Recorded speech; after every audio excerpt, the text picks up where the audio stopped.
bring other people into it. So I'll go ahead and turn the time over to you, Kirk. Thanks, Sam. So the idea for this panel is that we all went through a fairly traumatic teaching experience over the past 12 months. A lot of us, at some point, all of us almost, having to move to online learning, and just more generally, even if we were in the classroom, there were a lot of challenges teaching during the pandemic. And so the idea of this was to be a little more reflective, to say, well, what did we learn that we would keep? And so maybe in the spirit of President Nelson's admonition from General Conference, that we think about what we've gained or learned through the pandemic, and we can do that here, reflecting specifically on our teaching. And what we wanted to do today was not just talk about successes. There's a little tendency, I think, for us to sort of celebrate these amazing things that people have done. And I know I see those and think, man, I didn't do anything like that. I feel really inadequate. So, but to recognize that, in this experience, there are also a lot of failures. And some of those might have been that we didn't anticipate the need for change, and things kind of went bad. So instead of having a good online or pandemic experience, we just had a bad one, maybe because we didn't adapt when we needed to. And then sometimes some of us, I know, tried grand things that really flopped, and they were pretty ugly. So I really loved Mona's suggestion for the subtitle for this session, because we really want to hear not just the good, but also the bad and the ugly, the things that worked, the things that didn't, and draw lessons from all of those. And in the process, maybe encourage ourselves a little more as we look forward.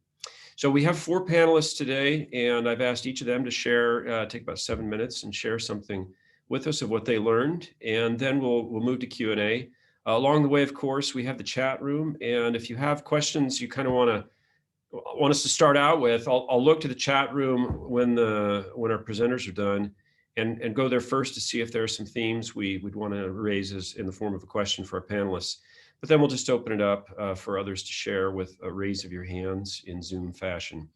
Specifically today, we have, and I've asked them to share in, I think I've got this right, yeah, in alphabetical order, we'll have them go. So Dan Olson from Geography, then Hayley Pierce from Sociology, Mike Searcy from Anthropology, and Grant Underwood from History.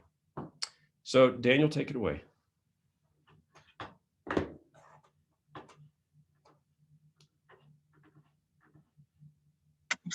Can everyone see my screen okay? You're good. So I want to reflect upon a course that I taught this past semester. I've entitled my presentation quickly "From Flip to Flop: Lessons Learned from Teaching World Regional Geography at Night." So I've been at BYU for the past 7 years, and for 6.5 years, I've taught a night class, 3 hours on a Wednesday evening. And with COVID-19, everything that was going on, I thought this would be a really good time to maybe do some experiments, to try and see if I can change things up after 6.5 years, because I'm personally getting boring of how this class was being taught. So as I was thinking about why I should restructure my course in the context of what's been happening, I began to think about how for students, 3 hours is really difficult to get through, especially when I'm the teacher. It's really hard for them to stay engaged for the full 3 hours. And even though I do look like I'm in my 20s, I do find it hard these days to maintain my enthusiasm and my energy for the full 3 hours of teaching. So I felt like I had to do something slightly different, more for my own state of mind than anything else. I also have noted that students, I don't know if you've noticed this, students don't read the textbooks we assign them. And then they get upset when you test them on information that is outside of lecture material, which is in the textbook. So I was trying to figure out what can I do with my class to actually get my students into the textbooks. I also noted that some current research suggests that 71% of our current student cohort watch 3 hours or more of online videos each day. 1 in 3 have not read a book for pleasure in 12 months. And they spend less time communicating with their peers face-to-face. They would rather text or have a phone call, probably more so text or something online. So taking this into consideration, I was trying to figure out how can I help my students balance their focus in my course on both lecture material and textbook material, because my students, again, would listen to what I have to say in class. that's what they would study, and they would neglect the textbook. As well, going to some of the FHSS teaching lunches, which are extremely valuable, someone brought up the point, what if there was no professor for this course? How would the students learn about the content that I would want to teach them, but I'm not present? Or in other words, how do we make students more responsible for their lifelong learning? So what I decided to do was I wanted to flip the classroom a little bit. I had 60 students. I put them in the 6 groups of 10. I had 3 teaching assistants that were responsible for 2 of these groups. And for the first 3 weeks, it was a blended classroom setting. So I had groups 1 and 4 come in with their TA, and they were there for the first week. I get to see them, they get to see me, students get to meet with their TA. Week 2 would be groups 2 and 5 with their TA, they get to meet me, I get to meet them. And week 3 would be groups 3 and 6 with their TA, getting to meet me, I get to meet them. Then for the rest of the semester, what I did is Monday mornings, I would post all of my lectures online through video. Then they had until Wednesday to go through that lecture material. I would then, in the first 2 hours, have groups 1, 2, and 3 meet with their TAs, groups 4, 5, and 6 meet with their TAs, and then every alternating week, they would flip the hour in which they would be with their TAs. And I would give them a specific question from the textbook in which they had to come up with an answer to and to create a PowerPoint presentation. The third hour, I would talk about some current events that had happened in the world that week. 6 of the 12 groups would present what their presentations, how they answered the questions from the textbook. And then what would happen is on Friday, not only would I have students develop test questions from the lecture and the textbook materials for that week, but I also asked them what they were confused about or what they wanted to learn more about. So the following Wednesday, during my third hour with them, I would actually spend time saying, here's what some of your peers were confused about. And we'd spend some time discussing what they wanted to know more about or what confused them. And I wanted to do this because I know that as the fount of all knowledge, I know everything there is to know about everything. But of course, that's not really the case. But I wanted to make things a bit more active. I wanted students not just learning how to engage with material on their own, but also engaging that material with their peers and also teaching their peers the material, because I think the best way you'll learn is actually teaching that material. But partway through the course, I thought, is this really working? I don't know if this is the best way of doing this. And so I went to the Scots program, and because I wanted to know, how am I doing with this? What are the students' experiences with kind of flipping the classroom in this way? So we did 2 different surveys. The first survey was done with the different groups prior to the midterm. And we asked the question, how has the flipped classroom model helped you better learn? 16 of the students said they like active learning. They like the fact that they're more accountable, they're more involved in the learning process.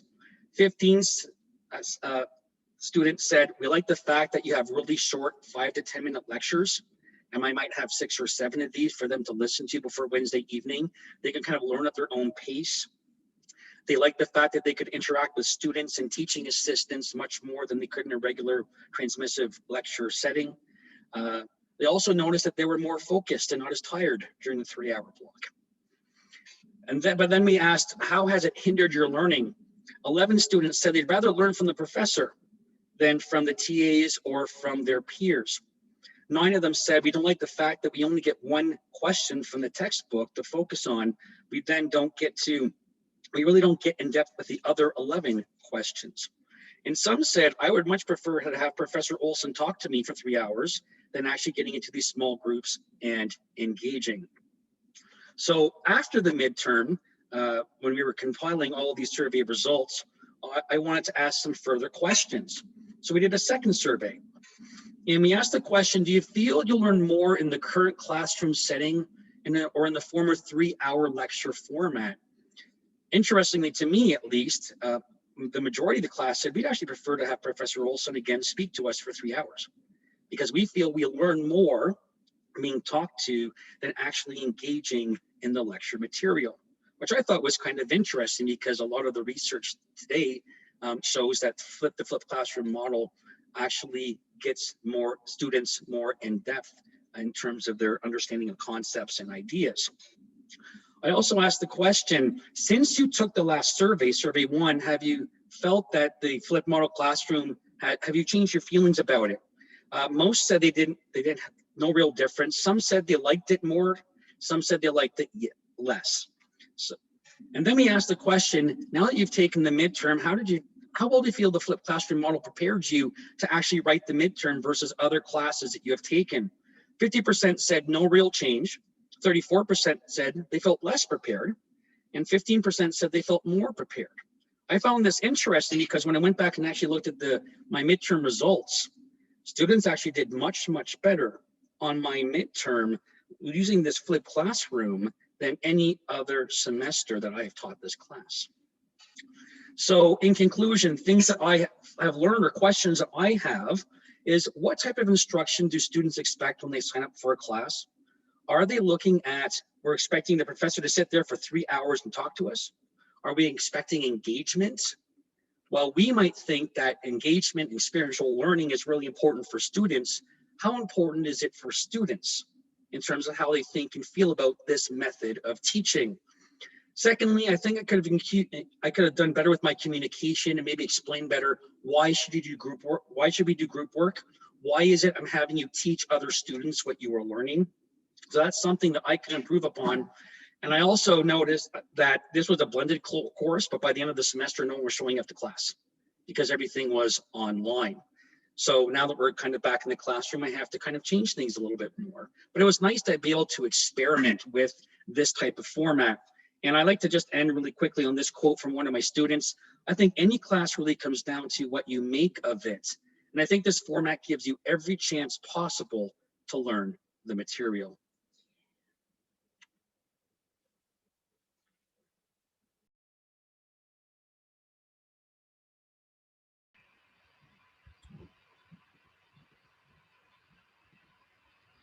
Okay, so I use this kind of as a time to really think through what was good, what was bad, and what was ugly about my experience.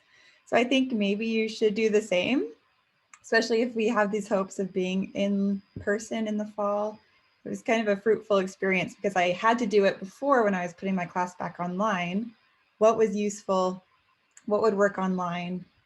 And now I have to do it in reverse. So the first course I taught online was an asynchronous introductory course that I inherited from a faculty member that had already put together a course through BYU Online. And so I had to go through, devoted a lot of my spring and summer to kind of revamp the course to something that is more catered to me, told my stories, had a couple of videos I recorded, but mostly it was hands off. Once the semester started, I would send a weekly email to the students and say, this is what's going on this week. Read the textbook, read the things I've written, watch the videos. I have office hours if you have questions, contact your TAs. And other than that, it was kind of self-perpetuating. It just kind of worked on its own. And so that was kind of how the class went. They had lectures they watched, just very small snippets. More of it was reading. And then they had discussion groups and assignments and such. So what was good, what was bad, what was ugly? The good, it was a really front-loaded workload. So I worked a lot in the spring and the summer, and then in the fall, it was kind of just going on its own until problems arose, and I'll get to that in a minute. I really enjoyed having accessible office hours, and students seemed to like this as well. I think I had more students come to office hours. I don't know if it's the nature of the course or just because it was on Zoom, and so they didn't feel quite as intimidated to come in person, or they didn't want to take the effort to come in person, but they found maybe more willingness to engage in office hours that were online. And then the kind of big finding was that my student reviews were less directed at me and more directed at the course content. So they realized if they had a problem, it was generally with sociology and not with me as a person, which is actually quite contradictory to my student reviews when I teach in person. So that was a maybe sad finding, but but interesting nonetheless. So what was bad about this? Of course, the limited student contact. Sociology, how I structure my intro course, is really discussion heavy. And so that was removed a lot when we weren't in person together. Of course, they did weekly discussions and they had to respond to each other. Some students love that, some hate it, but I really miss that student contact. We learn a lot from hearing each other's stories. They learn a lot about me, which again, is maybe why that they like it or they don't. Another kind of challenge was limited learning activities. I had some that work online, some didn't translate very well, and so I just kind of removed them from the course. And I think there were problems with that in some regards. So many accommodation challenges, so many students needing different kind of learning mechanisms and things, and that was hard to kind of keep up with. And then troubleshooting new problems.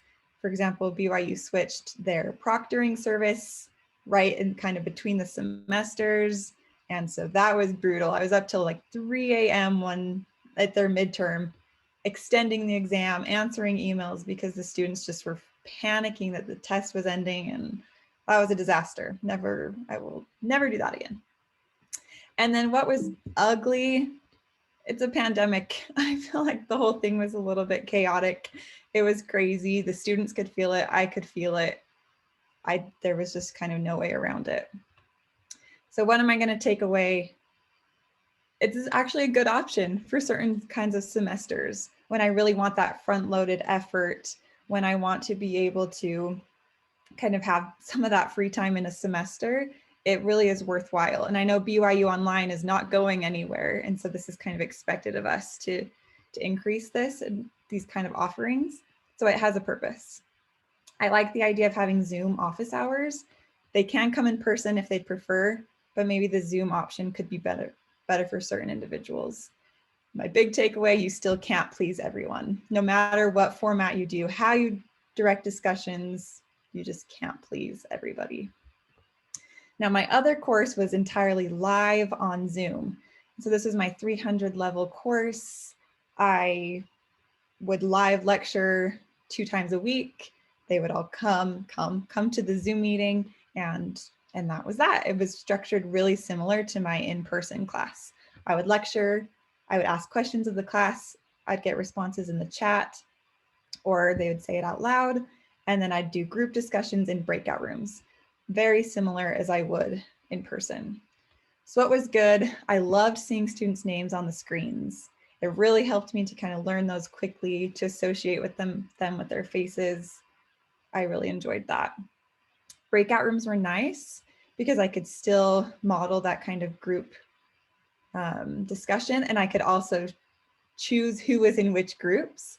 So I could kind of switch people around, expand who they were talking to, which usually my students sit in the same seats generally, or at least in the same area. So they tend to be talking to the same people every time. And so this was nice to be able to switch that up. And I usually liked the chat feature. Not always, it's sometimes a distraction, but I liked that people felt like they were able to participate in a variety of ways. What was bad, I couldn't control the onlookers. I would have parents like come and bring their student a lunch, and then they just sit down and listen to the lecture. And sometimes that's okay, but I'm teaching the sociology of gender and we're telling stories that are really personal. Parents are hearing just snippets of conversations. That posed a couple challenges, but we kind of worked through them as the semester went on. I really missed the small talk before and after class. That's, I feel like, when my students get to know me, when I get to know them, just casually asking how they're doing. I missed that in Zoom. Subsequently, it was hard to build some of those relationships. They see me on a screen and that's kind of the extent of it. And I don't seem quite like a real person to them.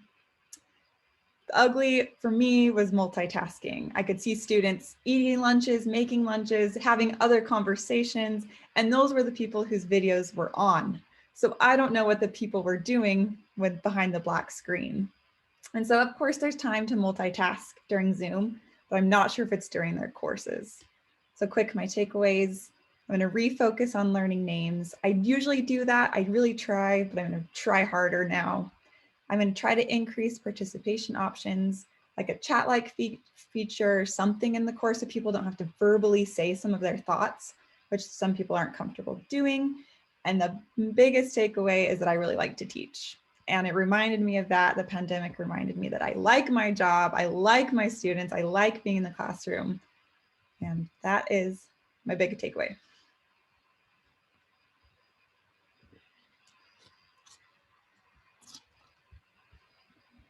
Trying to stop sharing my screen.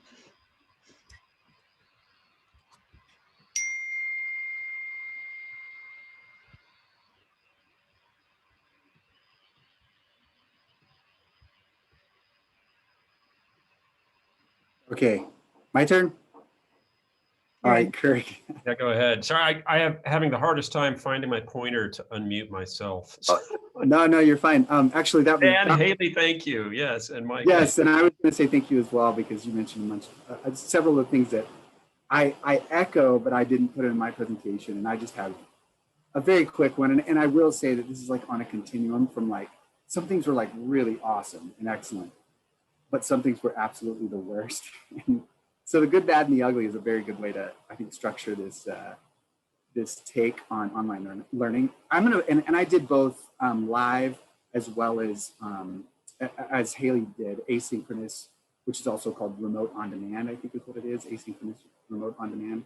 So I want to talk mostly about that because it was the one that gave me the hardest time. As you probably all remember, we didn't even know who was going to be in our classes until about July. That's close to about the same time that I found out that I would be teaching a class for our department for over 300 students and for an intro course.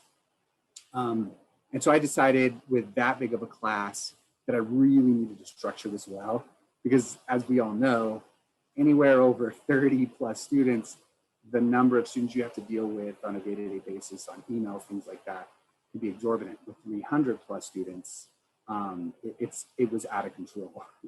And fortunately, I was able to have over 11 TAs help me on this one. And again, this isn't as big as, say, American Heritage or something like that. But I definitely don't have my own staff, right? It's just me and my TAs. So this is an introduction to archaeology course. It's rather fun. A lot of times it's hands-on. I usually have a lab day where they come into our teaching lab, which is in the JFSB, and we do stuff. All that was out the window at the beginning. And not only that, but I really, really wanted to make sure to have some kind of component to where they can see archaeology, because the other thing with archaeology, it's a field, mostly it's a field kind of discipline, not only field, but also lab. So the good thing that I found about this course, number one, I got to revisit a lot of these lectures that I hadn't updated, and I started to update them and restructure them in a way that would do very much what Daniel had talked about, which is reduce the length of the lectures. Because there's not that question and answer in an asynchronous class, and I know students were just maxed out on watching these videos every day, I limited my lectures to 30 minutes. And I made sure to break those up with videos I found online or videos that I recorded myself. I got really lucky last semester, and that there were a couple of digs and some friends doing some survey down in central Utah. So I actually went and recorded on scene with them, so students could see actually what it's like to do archaeology, to go out on a pedestrian survey, things like that. And I think for the students, it really opened their minds to what archaeology looked like for an intro course. I love the flexible schedule, right? Hayley made a great point, and this is something that I adopted from a friend of mine who teaches at University of Arizona, where I throw everything up on Monday night at 12 a.m. And then they have to have everything in by 11:59 p.m. on Friday. And it's this structure to where they know they're going to receive everything that they need to do on Monday, and they have the whole week to do it. Granted, as we know, most students wait. I got a lot of emails late on Friday night. I didn't answer them, and I told them I wouldn't answer them after 5 p.m. during my workday on Friday. And so it caused them, I had to make some updates because I did teach this class yet again in the winter. But the flexible schedule was really nice.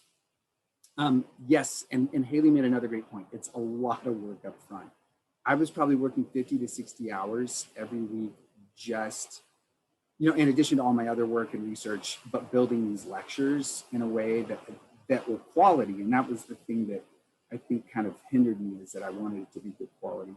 And a lot of these I could record at home, which was really nice. Now the bad, and I'm using a bad picture of myself, which was, it's just to represent that kind of blank stare, like, oh my gosh, are we really doing this during a pandemic? The time spent building this, which I feel like I had a little bit of the summer to work on it. And Hayley, I'm glad you had more time during the summer and spring. It's so important. I was doing it the week before I would put it up because I spent probably 3 or 4 weeks just putting together my students or my student TAs on the top of a research schedule that I was trying to stay on top of. And so I was staying up very, very late some nights until on Sunday night until, 12 a.m. when I pushed, the publish button. It was really rough. I had to buy some new equipment, specifically like a microphone, some other stuff because I did want good quality, and I had to learn new software. I decided, having never used it before, I decided to use Canvas because I thought it was just a lot better than Learning Suite. No offense, BYU IT, but it is just a lot better. I prefer it. I'm so glad that we had the option to use it. Luckily, my wife had used it several times in her teaching. She teaches for Alpine School District, and she was able to be my IT person often. That was really helpful. And then also because I recorded the lectures, I was able to do like retakes. I'm not an actor. I do not memorize lines. I didn't have a script, so it's like you're giving your lecture, but you don't want to sound like you're stumbling over yourself, like I often do in my classroom. It's live, so the students are very forgiving. But when they watch a video, they want something that's like, granted, like watching YouTube, these things aren't always well produced, but when they're watching something, they want it like concisely, and I didn't want to be repetitive. And so I was able to do retakes. That wasn't great because I had to go back and edit. And editing often took a lot of time. And it was one of those software packages that I had to learn or relearn. Finally, the ugly. By the way, I should mention that this picture is me as I emerged from isolation because during the fall semester, I did contract COVID from one of my children who brought it home from school. That was probably one of the worst parts of having to teach this class and build it online was, in fact, I got sick in the middle of all of it. And any of you guys who have had it know that it's just got such different effects on everybody, but the brain fog was insane. And so I was really set back, especially because it hit at about the same time that I found out that multiple students in my class were cheating. And this is the great thing about Canvas and, as Hayley mentioned, proctoring software. It's great, but you do find students who are cheating. Like, it's hard to cheat with some of this proctoring software, but they did it anyway. I had, out of the 350 students, I had 6 admit to me after I found some discrepancies in their test taking. I had 6 admit that they did in fact cheat, at least on one test, if not on multiple. And I actually had a student who felt bad because I emailed everybody who I had suspected of cheating and had them explain to me why they were clicking off the test page multiple times during the exam. He finally came back just a few days ago to let me know that he sold some of my course material to one of these kind of test banking websites. I just got it and I haven't even been able to address it yet. But cheating, I've never had an issue with cheating at BYU. Last semester, or fall semester, was the first time, and it was rampant, more than I expected. And it was really sad and frustrating. And my face in this picture is just that like utter desperation. I was at my wit's end that semester. It was rough. I was especially upset with students and saddened because I felt like a lot of them felt like they had to cheat to do a good job because they were so burned out. Finally, BYU IT could not help with most of my technical problems on Canvas. It was, they would Google it. And I was like, look, I've already Googled 80 times. And so it was really difficult to get good help on some of the stuff. But I think beyond all this, I would just say that the great thing about it is now I am teaching it in the fall and it's done. It's already put together. I've worked through the fine issues and hopefully this next time will be better. Thank you. Thanks, Mike. Grant? All righty. Greetings. Kirk has put me in charge of the ugly. And that's where I'm going to focus, not only because I look that way, but because I didn't have a dramatically great experience.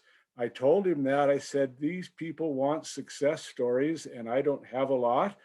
I'll start with, I was teaching a 200 level course in history, a survey course. And like has been mentioned, lots of time putting together the lectures, and eventually found out through 2 semesters that probably a minority of the students actually bothered to listen to the lectures. There was a textbook in the course. They generally read the textbook, but one of them complained that the my voice on the lecture segments was too slow, and he didn't know how to kind of do 2x onto the lectures to zip through them. I, of course, tried to be engaging, but it's very different than live. I think we all know that. One thing that some students seemed to appreciate was I broke the 75-minute lecture into 4 segments, so they could listen to no more than a 15-ish minute segment and then take a break and come back to the next segment the next day or whenever they wished. So I wasn't, just droning on for 75 minutes. I broke the course into, it was a 2-day a week, broke it into what we called breadth and depth days. The breadth days was the overview lecture, surveying American history. The depth day was also the discussion day, where I had them read a couple of supplementary articles that drilled down on several of the themes in the overview lecture. And those seemed to be enjoyed more than the textbook, surprise, surprise. And we would come together for the discussion. And the 75 minutes were laid out in 3 parts. 2 breakout room sessions, and then a kind of final wrap up by me. And what happened was we divided I had an excellent TA. I think that's been mentioned as essential to this because I don't do technology very well, and she was crucial in making that all flow smoothly. We just loved the breakout rooms. If there was a good thing about the course that the students seemed to like, it was the breakout rooms.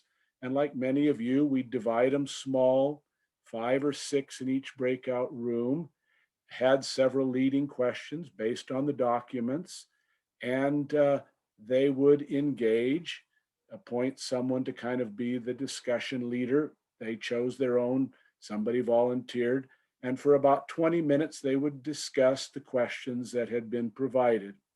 Then we take a break, kind of take roll for the day, and then switch the students in the breakout sessions for the second segment. So they got to have different interactions.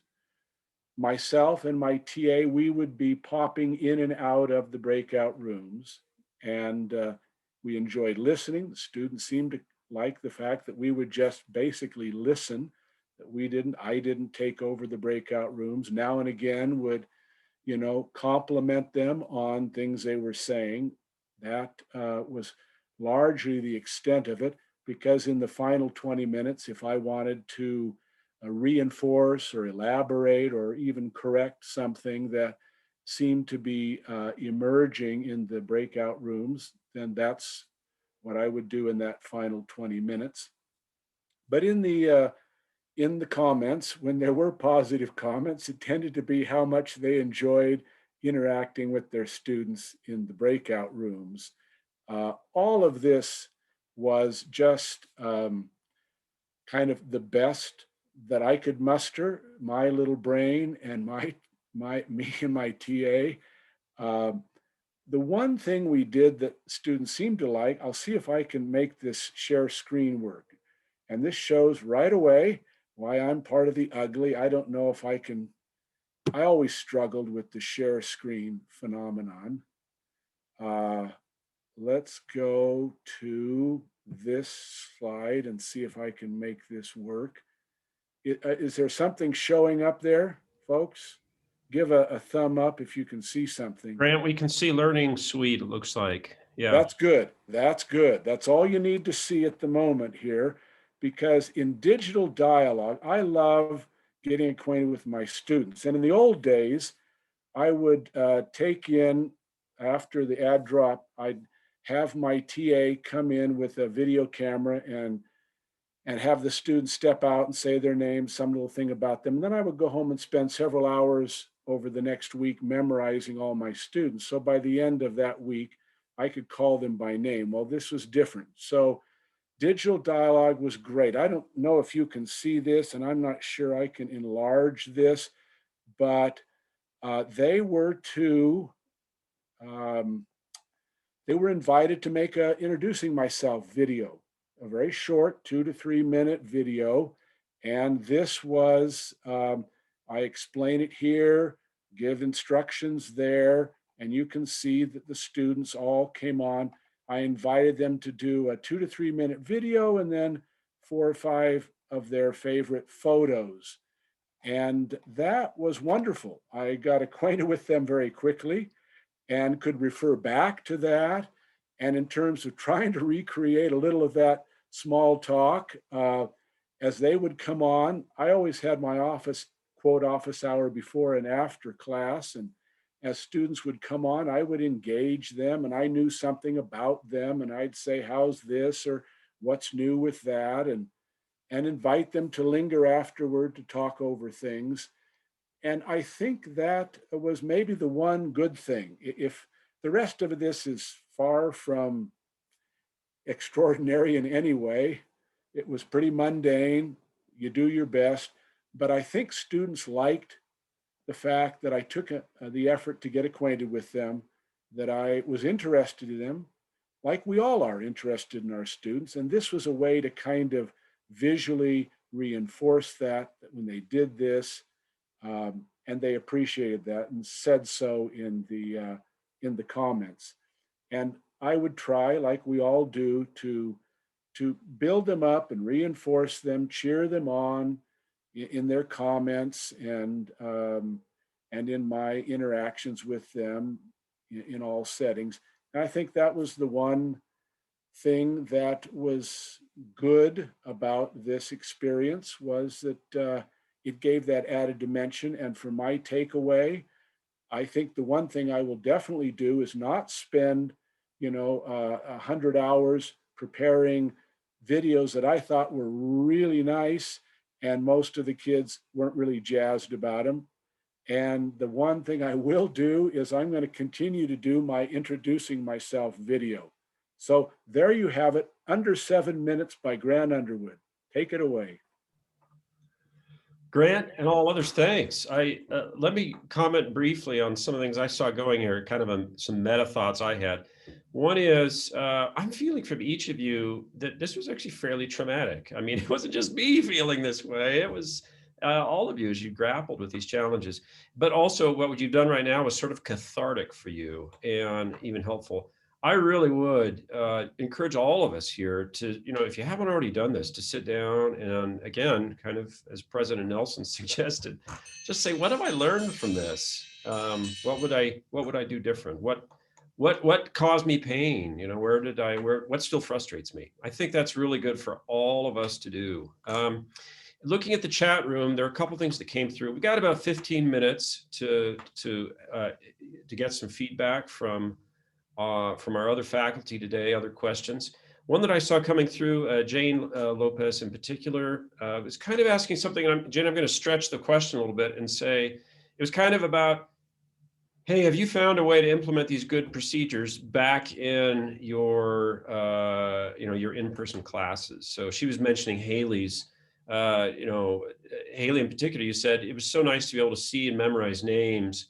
And Grant, in some ways, you're reflecting something similar here, like, oh, there were some digital tools that allowed you to learn who the students are, and you're going to keep doing that. So I don't know. I guess more broadly, I'd ask each of our panelists if there's like one thing that you've actually already started to transfer back to your in-person classes now, and you're looking forward to being able to do this new thing now that you learned and liked from the online experience? So I'll let you go back through and comment on that maybe. Is there's like one thing you're definitely going to be doing moving forward?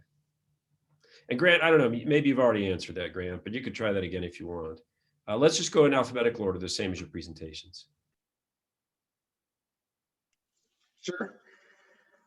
So my evening class again was 3 groups present, and the other group would actually have that hour off. And then the other 3 groups would then meet, and the other 3 groups that had just met with their TAs would have that hour off. And then I would spend a third hour with all of them. What I'm probably going to end up doing is the first hour, groups 1, 2, and 3 meet with their TAs. And then I actually lecture to the other 3 groups. And I talk about the things that they were confused about. I'll talk about world events, but expand those topics. And do the same thing with the other 3 groups when it's their time to not meet with the TAs. And then the third hour is just going to be all 12 questions are going to be answered and taught by their peers. So rather than, and even though I wanted to initially give them the hour off so they could be refreshed when they came and I was talking to them, I think just by breaking it up 1 hour with TAs, 1 hour with professor, 1 hour learning from their peers, that breaks it up really nicely in that sense. So maybe they're a bit more refreshed than listening to Dan Olson talk for 3 hours about things he doesn't know anything about. So Dan, what I'm hearing from you is, actually involving your TAs more in leading discussions is a kind of practice you'd like to bring into the class in the future. Is that right? Yeah, I think it's good for the TAs, especially those that want to get into education. It gives them good people skills, it's a good teaching experience for them.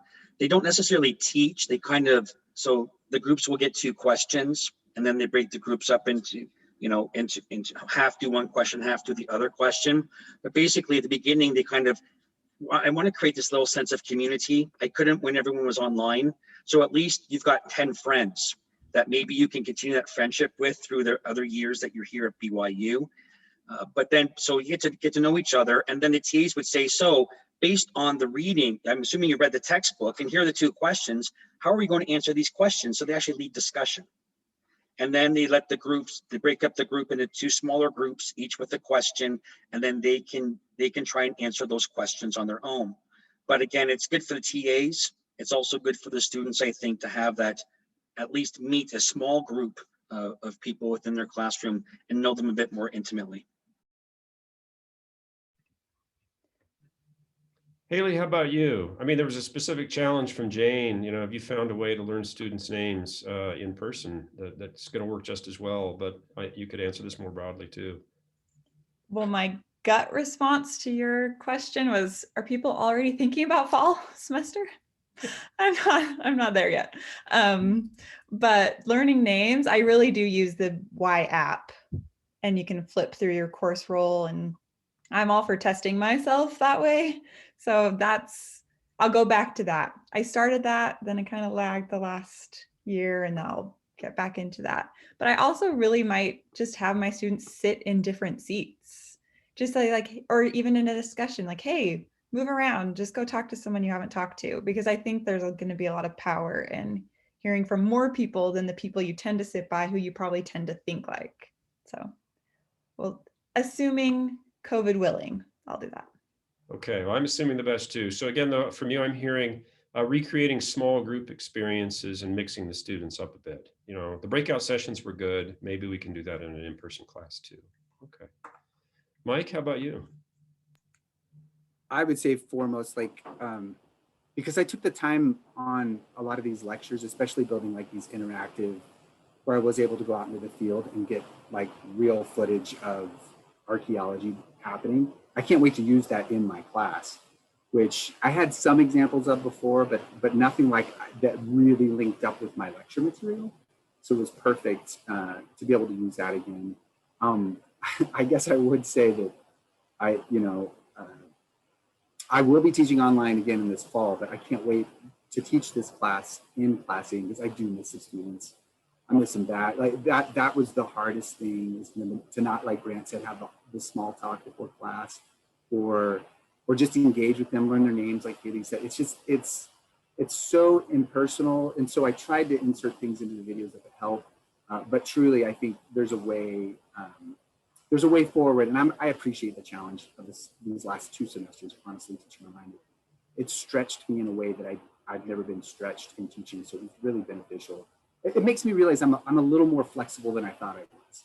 A lot more flexible than I thought I was. It's not pleasant, but it's doable. All right, thanks, Mike. Grant, was there anything else you wanted to add? Again, you gave us a lot of food for thought with some things that sounds like you're going to keep using moving forward.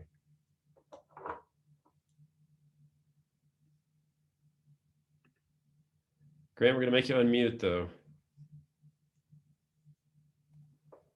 There we go. 2 quick comments. I'm glad I did the lectures, because now in the future, when I teach that course and a student is absent, bingo, they can, I can, send them the lecture segments and they'll be up to speed and they'll be happy. Second comment is, those pictures on the Y roles didn't quite do it for me, because students look different. And secondly, I also wanted to hear how they pronounce their names. To me, that's an important thing. And so I moved to that video component. And then, of course, to this introducing myself. Now I not only see their current appearance, I hear their pronunciation, and I learn some interesting details that I can fall back on to deepen my relationship. Okay. Thank you, Grant. We've had a few, actually some nice comments in the chat room on just a couple of other sort of technological fixes and techniques that I really like. Do any of you have just more general questions, or, honestly, this is a chance maybe for you to vent, but questions for our panelists or for the larger group?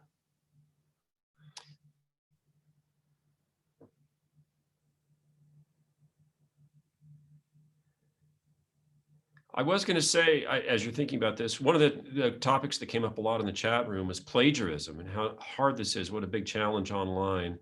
I was kind of interested if, for those of you who are staying in an online realm, what have you found works well there? And this is not just for our panelists, but for others out there who have a good online experience too. What do you find works to reduce plagiarism in an online setting? Anything from our panelists?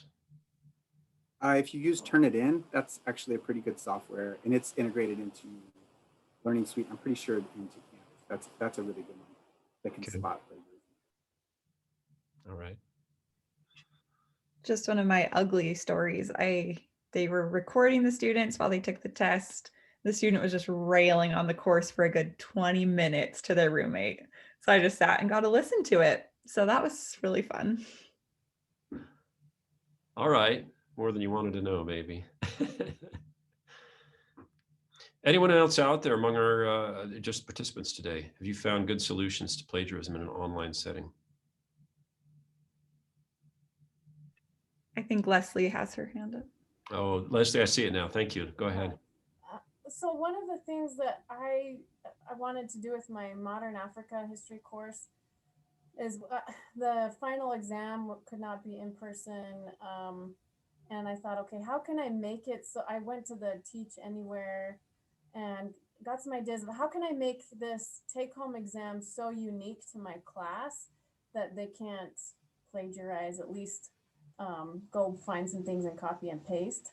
And so this, I thought, really helped my class be better, because then I said, well, I'm going to ask you questions that people have asked me and how I've had to apply the knowledge that we're dealing with in this class to those general questions. So one of the questions was, this older man at the bus stop asked me if there was modern African history to teach. Explain why he had that question and what would you tell him? And so that, I think, made the course really much more relevant to the students, and they could see the real life application. I don't know if I'm going to be able to use those questions all the time, but I thought they really have to have known what's in the class and come up with an original answer. Leslie, I like that a lot. And in some ways, the spirit of what this discussion has been about, that although this was a challenge for us, that, along the way, maybe we did things that were creative and good. And, here you were forced to rethink about your final exam, but the result was maybe a lot more engaging, kind of active learning, experiential moment for these students. I really like that. Okay. Any other questions for our panelists?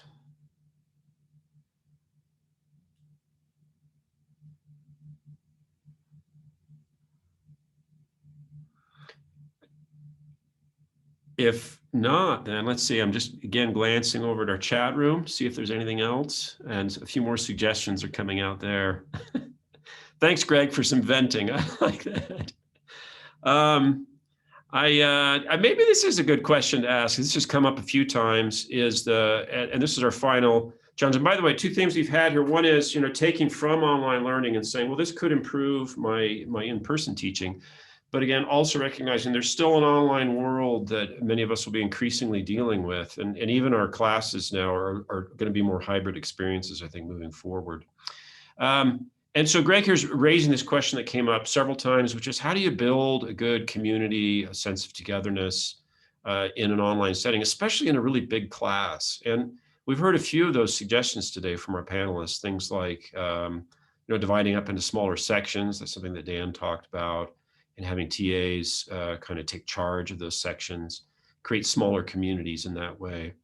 I'd be love to hear from our panelists or from other participants today. How do you feel like you've got this beat, that you know how to create a sense of community and belonging in a large, impersonal online setting?